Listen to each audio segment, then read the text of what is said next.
যদি ঐক্যবদ্ধ নির্দেশনা না দিতে পারেন অবশ্যই সরকারের মতো সিদ্ধান্ত নেবে। উপদেষ্টা পরিষদের সভায় ঐক্যমত কমিশনের প্রস্তাবিত জুলাই জাতীয় সনদ সংবিধান সংস্কার আদেশ চূড়ান্তকরণ এবং এতে উল্লেখিত গণভোট আয়োজন ও গণভোটের বিষয়বস্তু নিয়ে আলোচনা করা হয়।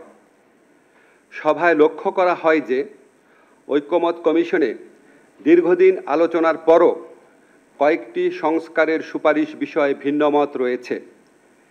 এছাড়া গণভোট কবে অনুষ্ঠিত হবে এবং এর বিষয়বস্তু কি হবে এসব প্রশ্নে রাজনৈতিক দলগুলোর মধ্যে যে মতভেদ দেখা দিয়েছে সেজন্য সভায় উদ্বেগ প্রকাশ করা হয়।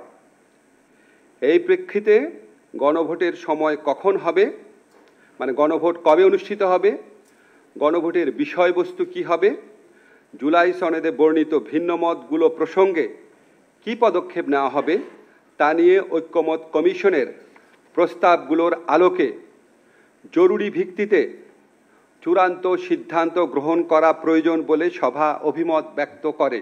এসব ক্ষেত্রে ফ্যাসিবাদ বিরোধী আন্দোলনের দীর্ঘদিনের মিত্র রাজনৈতিক দলগুলোকে স্বীয় উদ্যোগে নিজেদের মধ্যে আলাপ আলোচনা করে সম্ভাব্য দ্রুততম সময়ে, সম্ভব হলে আগামী এক সপ্তাহের মধ্যে সরকারকে ঐক্যবদ্ধ দিক নির্দেশনা প্রদান করার আহ্বান জানানো হয়।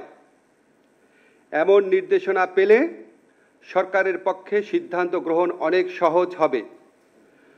বর্তমান পরিস্থিতিতে কালক্ষেপণের যে কোনো সুযোগ নাই সেটাও আমাদের সবার বিবেচনায় রাখা প্রয়োজন।